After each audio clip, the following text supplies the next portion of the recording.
day 3 workshop recap with Hugo.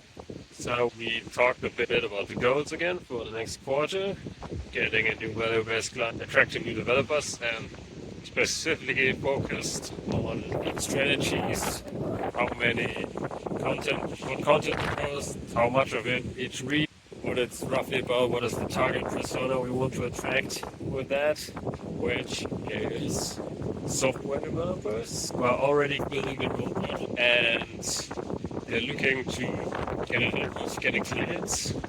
They don't know yet exactly how. They've been trying to do some things, and they have a budget also to have a stable, so they can invest 4 months into it to get help with setting that up. Yeah, this would have been. I would still like it.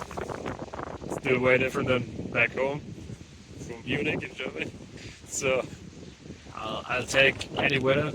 That's fine. Some fresh ocean air and the nice views around here. It's very nice.